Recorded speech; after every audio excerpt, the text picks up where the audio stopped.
আজকের এই ভিডিওতে ব্যবহৃত শব্দগুলোর জন্য মোটেও আমি দুঃখিত নই, বরং আমি মনে করি যার যা কিছু প্রাপ্য তাকে সেগুলোই বুঝিয়ে দিচ্ছি।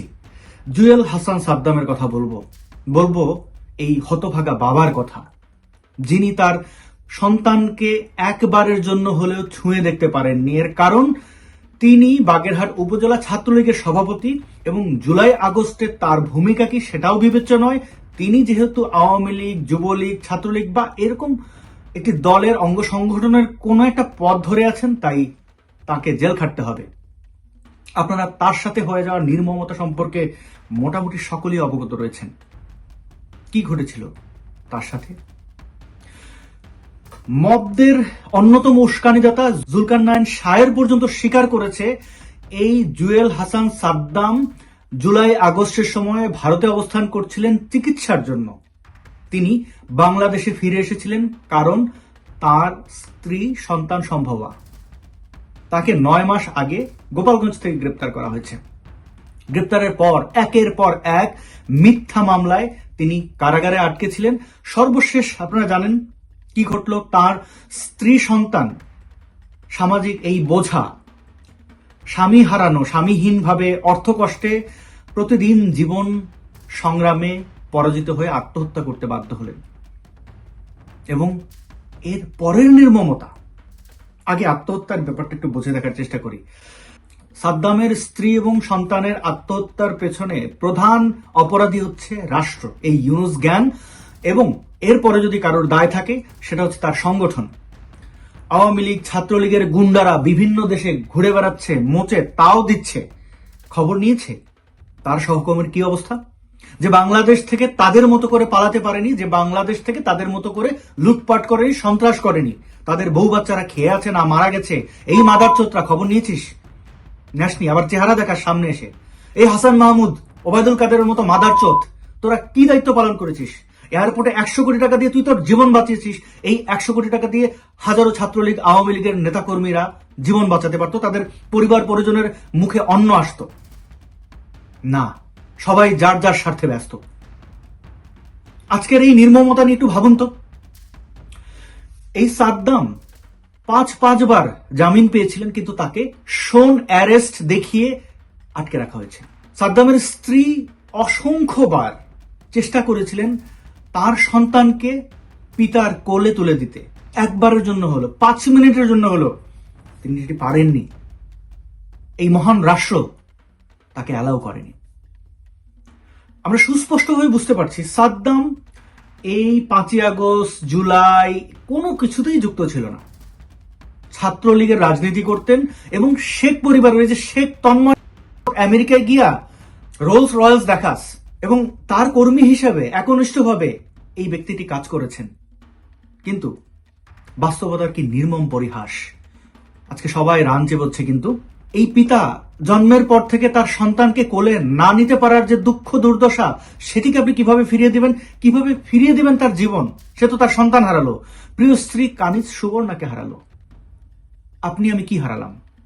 এবং হারালেন তো হারালেন, হারানোর পরের যে নির্মমতা, প্যারাল মিলল না। বিবিসি বাংলাকে এই সাদ্দামের ভাই বলেছেন, কোট, তিনি বাচ্চাটাকে আর কোলে নেননি, আমাদের বললেন জীবিত থাকতেই তো নিতে পারলাম না, এখন আর নিয়ে কি করব। এরপর বাচ্চাটার মাথায় হাত বোলালেন এবং বললেন, আমি ভালো বাপ হতে পারিনি, বাপ আমায় ক্ষমা করিস। ভাবিকে বললেন, অর্থাৎ সাদ্দাম তার স্ত্রীকে বললেন, ভালো স্বামী হতে পারি নাই, ক্ষমা করিস। এরপর সেখান থেকে এক টুকরো মাটি তুলে আমাকে দিয়ে বললেন, আমার বউ বাচ্চার কবরে দিয়ে দিস। আমরা তাই করেছি। বিবিসি বাংলাকে সাদ্দামের পরিবারের আরেকজন সদস্য বলেছেন, জেল অফিস থেকে বলা হয় লাশ নিয়ে যশোরে যান, সেখানে 5 মিনিট সময় পাবেন, এ নিয়ে কোনো হাউকাউ করবেন না, এ নিয়ে কোনো হাউকাউ করবেন না। এই বাংলাদেশে আমরা বসবাস করছি। আপনারা জানেন এই মাদারচোদ ইউনুসের গ্যাং যেগুলো রয়েছে, স্বরাষ্ট্র উপদেষ্টা কি বলেছিল? ওই মাদারচোদ আসিফ নজরুল কি বলেছিল? বলেছিল ছাত্রলীগ, আওয়ামী লীগের জামিন দেওয়া হবে না। এই হচ্ছে মাদারচোদ আসিফ নজরুলের আদালত। নিরপরাধ এই মানুষগুলোকে এইভাবে আটকে রাখছে। এখন যখন তাকে সাংবাদিক প্রশ্ন করে, এই মাদারচোদ স্বরাষ্ট্র উপদেষ্টা কি বলছে? সে কৃষি ছাড়া কোনো কথা বলবে না। কত বড় মাদারচোদ, কত বড় প্রহসন করছে আমাদের সাথে, এই বাংলাদেশের জনগণের সাথে। শুনুন তার মুখ থেকে। নিশ্চয় দেখেছেন যশোরে একটা মৃত বাচ্চা তার স্যার স্যার প্রশ্ন নিতে হবে স্যার। স্যার আপনি স্বরাষ্ট্র স্যার, আপনি স্বরাষ্ট্র স্যার, আপনি স্যার স্বরাষ্ট্র স্যার। একটা মৃত বাচ্চা স্যার, একটা মৃত বাচ্চা। আমি কৃষি ছাড়া বলবো না স্যার আপনি তো স্যার স্বরাষ্ট্র স্যার, আপনি আছেন স্বরাষ্ট্রে আছেন স্যার আপনি। কৃষি, আপনারা কৃষির উপরে জিজ্ঞেস করেন, যেহেতু কৃষির এইগুলি এই কৃষকদের সমস্যাগুলি কিন্তু আপনারা বলেন না, এই জন্য হলো সমস্যা। এটা স্যার আপনি হেডলাইন করবেন, আমার স্বরাষ্ট্র যায়, আপনার স্যার আপনি স্বরাষ্ট্র উপদেষ্টা স্যার বটে স্যার। আমি স্বরাষ্ট্রে, আপনি কথা শেষ করতে হবে। স্বরাষ্ট্রের আমার বক্তব্য আমি কিন্তু সবসময় আপনার হতে। অপরদিকে জামিন কারা পাচ্ছে? চিহ্নিত জুলাই জঙ্গি চাঁদাবাজ সুরভিকে কিভাবে জামিন দেওয়া হয়েছিল দেখুন। সকালে রিমান্ড, বিকালে জামিন মঞ্জুর, সন্ধ্যায় মুক্তি। আবার অন্যতম জুলাই জঙ্গি মাহাদি থানায় বসে পুলিশ হত্যার নির্মম বিবরণ দিয়েছিল, তাকেও কিন্তু ওভার দ্য নাইট জামিন দিয়ে দেওয়া হয়েছে। জামিন পেয়ে যাচ্ছে সকল অপরাধীরা। শত শত জঙ্গি জেলখানা থেকে বিন দর্পে বের হচ্ছে। পুলিশের অস্ত্র লুট হওয়া নিয়ে স্বরাষ্ট্র উপদেষ্টা বলছে এই অস্ত্র ইলেকশনে ব্যবহার হবে না। কাদের ক্ষেত্রে ব্যবহার হয়? আওয়ামী লীগ, ছাত্রলীগ, যুবলীগ হত্যার ক্ষেত্রে। এই আমাদের সামনে এসে এরকম নির্লজ্জ প্রহসন করে যাচ্ছে, আর আমরা তাকিয়ে তাকিয়ে দেখছি। ইমতিয়াজ মাহমুদের সেই কবিতার লাইন আজকে বাস্তবে মিলে যাচ্ছে। মৃত শিশু দেখা করতে গেছে তার জীবিত পিতার সাথে। আমরা কি সাদ্দামের লেখা এই চিঠিটি পড়ব? হ্যাঁ, আমরা এই চিঠিটি পড়েছি, হৃদয়ে ধারণ করেছি। আমি সাদ্দামের জায়গায় দাঁড়িয়ে পৃথিবীটাকে দেখতে চাই। যারা তার সাথে এত নিষ্ঠুর আচরণ করলো, তার পরিবারের সদস্য, প্রিয় সন্তান, স্ত্রীকে হত্যা করলো, সাদ্দাম কি কখনো জেল থেকে বের হবেন না? হবেন। হওয়ার পরে এই মাদারদের প্রাপ্য তাদেরকে বুঝিয়ে দেবেন। সেই সময় কোন মাদার সুশীল এসে আমাদের বলিস মানবতা শেখাবি, মানবতা তোর পাখার মধ্যে দিয়ে ঢুকাই দেবো খানিক। এবং এটা আমার প্রমিস, এই বাংলাদেশে গণ আদালত হবে। শিক্ষক নেটওয়ার্কের মাদারগুলো এখন তাদের ফুল লতা পাতা নিয়ে পোস্ট করছে। ছাত্রলীগের একজন নেতার কেন স্ত্রী মারা যাবে, কেন সন্তান রাষ্ট্রযন্ত্রের দ্বারা হত্যার শিকার হবে, এই নিয়ে তাদের কোনো ভাবনা নেই। আর রাজাকারের বাচ্চারা এটা নিয়ে উল্লাস করছে, তাকে হাদির হত্যাকারীর মতো একজন কাউকে বানিয়ে দিচ্ছে। আরে মাদার, তোদের সরকার থাকা অবস্থায় হাদিকে হত্যা করেছে, খানকি বলে তোরা তাকে ধরলি না কেন? এই বাচ্চারা, তোদের এক একটাকে এই গণ আদালতে বিচার করা হবে, এক একটাকে মানে সব কিছু কিন্তু লিপিবদ্ধ আছে। আমি আবার সাদ্দামে ফিরে যেতে চাই। তার স্ত্রীর বোন কিভাবে আর্তনাদ করছেন শুনুন। আপনারা কেমন?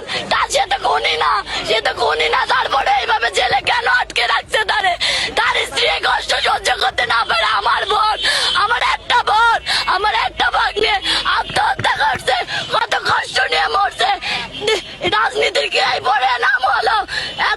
এত কষ্ট করছে, সে তো কোনো খুনি না, তার ছোটখাটো মামলা, তারে কেন ছাড়লো না? কেমন আছে তোমার কাকা? আমার ভাইয়া, তার আমি দুলো ভাই না, আমার নিজের ভাইয়ের চোখে দেখতাম, সে তার কোনোদিন কাঁদতে দেখিনি। আমি এক পাশে দেখতে পাচ্ছি সাদ্দামের স্ত্রী ও সন্তানের কবর, আর পাশে দেখতে পাচ্ছি জেলা প্রশাসক, জেলার জেল সুপার, এই সকল চেহারা আমরা চিনে রাখলাম। কিরে, তোদের স্ত্রী সন্তান নাই? অন্যের স্ত্রী সন্তানদের এভাবে মানে তোদের সাথে এই ঘটনাগুলো ঘটুক, আমি সেই প্রত্যাশা করি না। কিন্তু কর্মায় যে বীজ, মাদারচোদ, সব খানকির পোলারা তোদের প্রাপ্য বুঝে পাবে। ছাত্রলীগ নেতা সাদ্দামের স্ত্রী এবং সন্তানের মরদেহ দেখার জন্য তাকে যখন প্যারোলে মুক্তি দেওয়া হলো না, উল্টো স্ত্রী এবং সন্তানের লাশ নিয়ে যাওয়া হলো জেল গেটে। সেই বিষয়টি নিয়ে গত 2 দিন যখন সারা দেশ তোলপাড়, মানুষের চোখ দিয়ে পানি ঝরছে, সেই মুহূর্তে এই বিষয়ে নির্দয়ের মতো কোনো মন্তব্য করতে চাইলেন না, কোনো কথা শুনতে চাইলেন না এই স্বরাষ্ট্র উপদেষ্টা। সরকার যে একের পর এক নানান ধরনের নির্মম কর্মকাণ্ডের দৃষ্টান্ত স্থাপন করছে, আসলে তারা বলবেই বা কি? কতক্ষণ আর শাক দিয়ে মাছ ঢাকার চেষ্টা করা যেতে পারে? ঘটনাটা একটু ছোট্ট করে বলি আপনাদেরকে। সচিবালয়ে সোমবার এই স্বরাষ্ট্র উপদেষ্টা বা কৃষি উপদেষ্টা দায়িত্ব রয়েছেন তিনি কৃষি বিষয়ে কৃষি মন্ত্রণালয়ের কনফারেন্স রুমে একটি সংবাদ সম্মেলনের আয়োজনে উপস্থিত ছিলেন। সেই সংবাদ সম্মেলন শেষে সাংবাদিকরা প্রশ্ন করছিলেন যে যশোরের কেন্দ্রীয় কারাগারের সামনে যে সন্তান শুধু এই পর্যন্ত বলেছে, তাতেই তিনি ক্ষুব্ধ হয়ে উঠলেন। তিনি বললেন, যা কৃষি বিষয়ে প্রশ্ন করেন, কৃষির বিষয়ে প্রশ্ন করলে আমি উত্তর দিব, আমি কৃষি ছাড়া বলবো না। এভাবে কয়েকবার করে সাংবাদিকরা যখন বললেন যে আপনি তো স্বরাষ্ট্র উপদেষ্টা, তারপর তিনি বললেন আজকে কৃষি। সাংবাদিকরা বারবার স্বরাষ্ট্র উপদেষ্টাকে এ বিষয়ে কথা বলতে হবে এবং তিনি দায়বদ্ধ বলে উল্লেখ করার চেষ্টা করলে তিনি বলেন আমি দায়বদ্ধ না। কে দায়বদ্ধ? এটা কোন মন্ত্রণালয়ের অধীনে? আইন মন্ত্রণালয়ের অধীনে আর এক মহামান্য উপদেষ্টা আসিফ নজরুল সাহেব। স্বরাষ্ট্র উপদেষ্টা ছাত্রলীগ এবং আওয়ামী লীগের কারো জামিন বাতিল হয়নি বলে মন্তব্য করেন। যখন সাংবাদিকরা বললেন যে জামিন তো দেওয়া হচ্ছে না এবং তাকে জামিন দেওয়া হয়নি বিধায় তার বিরুদ্ধে যে একের পর এক মামলা রুজু করা হচ্ছে, জামিন কোনোটা হওয়ার পরও আবার তাকে শোন অ্যারেস্ট দেখানো হচ্ছে, এই বিষয় যখন উল্লেখ করতে গেলেন সাংবাদিকরা, তখন তিনি বললেন আমি আওয়ামী লীগ বিষয়ে কিছু বলিনি। অথচ এই স্বরাষ্ট্র উপদেষ্টা কদিন আগেও যখন অপারেশন ডেভিল হান্ট ফেজ 2 শুরু হলো, তখন তিনি নির্দেশ দিলেন কারোর বিরুদ্ধে মামলা থাক আর না থাক আওয়ামী লীগ নেতাকর্মীদের দেখলেই গ্রেপ্তার করতে হবে। একথা তো স্পষ্ট বলেছেন। এবং আইন উপদেষ্টাও বলেছেন বিচারকদের উদ্দেশ্যে দেখে শুনে জামিন দিতে হবে। বিচারকদের ঘাড়ে কার কয়টা মাথা যখন মন্ত্রণালয়ের পক্ষ থেকে, উপদেষ্টাদের পক্ষ থেকে এই ধরনের মন্তব্য করা হয়।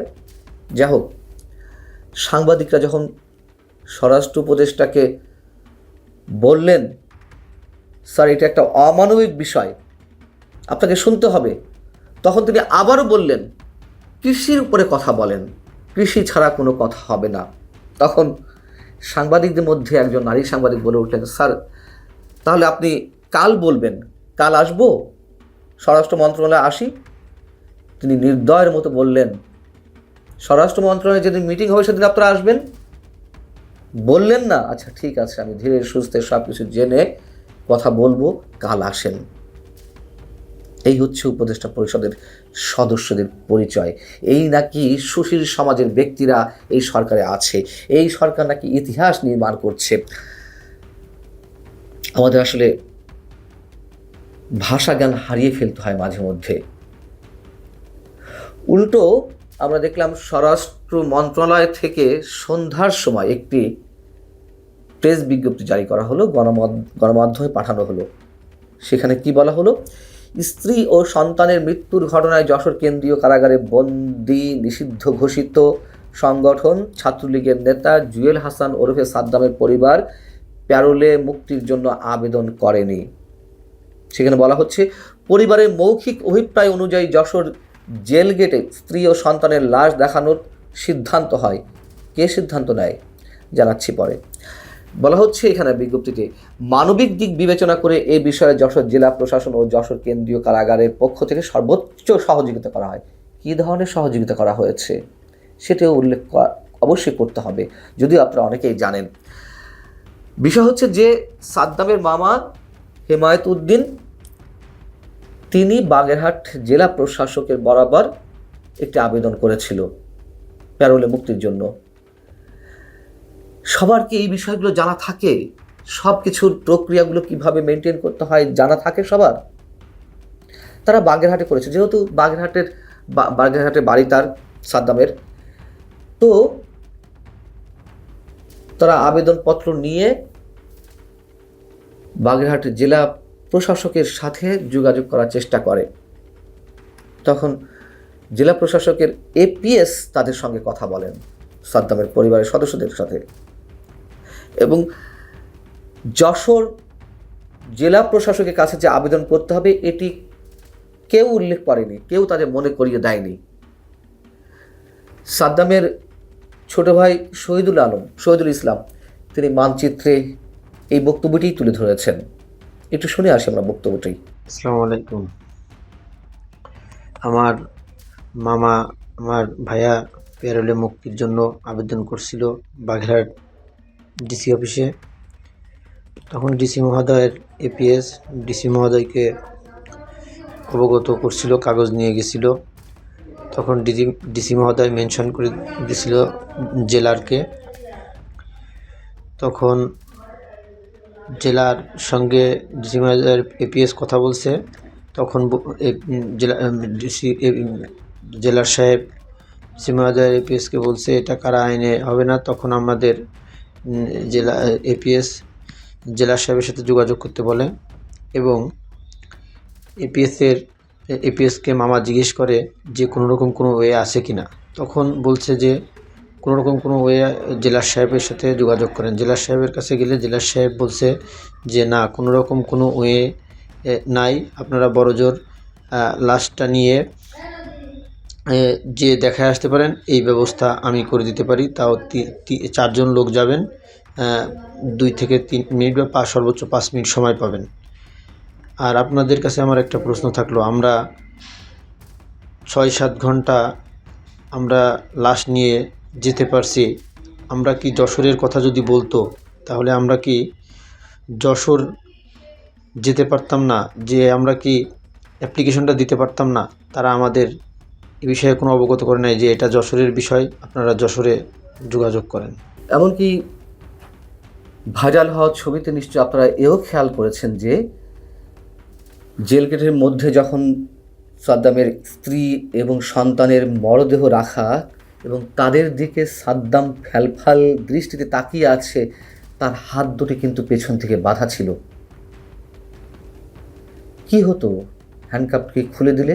সে তো জেলের গেটের মধ্যেই ছিল, শত শত পুলিশি প্রহরা। হ্যান্ডকাপ খুলে দিলে সে সবাইকে পাশ কাটিয়ে দৌড়ে পালাতে পারত, সবার উপরে ঝাঁপিয়ে পড়ত। এমনকি সকালে সাদ্দামের ছোট ভাই শহীদুল ইসলাম যখন মানচিত্র চ্যানেলে যে ইন্টারভিউ দিয়েছে, আপনারা অনেকেই দেখেছেন, সেখানে তিনি বলেছেন যে এত কষ্ট করে যাওয়ার পরেও স্ত্রী এবং সন্তানের লাশ দেখার জন্য 10 মিনিট সময় চাওয়া হয়েছিল, জেল কর্তৃপক্ষ 2 মিনিট সময় দিয়েছিল। তারা অনেক বাক বিতণ্ডার পরে 5 মিনিট পর্যন্ত রাখতে পেরেছিল। কি নির্দয় এই রাষ্ট্র ব্যবস্থা! আর এই স্বরাষ্ট্র উপদেষ্টা এত কথা বলেন কিন্তু এই বিষয়ে কথা বলতে চাইলেন না। রাত 2টার সময়ও তিনি তার নিজের বাড়িতে সংবাদ সম্মেলনের নামে সাংবাদিকদের ডেকে কথা বলেন, যখন তার পদত্যাগের দাবি ওঠে বিভিন্ন জায়গা থেকে। লুট হওয়া অস্ত্র উদ্ধার করতে না পারার ব্যর্থতা ঢাকতে তিনি কি মন্তব্য করলেন কদিন আগে? তিনি বললেন, লুট হওয়া সব অস্ত্র উদ্ধার হয়নি, তবে সেই অস্ত্রগুলো নির্বাচনে ব্যবহার করা হবে না। তার মানে কি তিনি জানেন যে অস্ত্রগুলো কোথায়, সেগুলো ব্যবহার হবে না, তার নিশ্চয়তা তিনি দেন কিভাবে? আমাদের আসলে সব বিষয়ে মন্তব্য করতে গেলে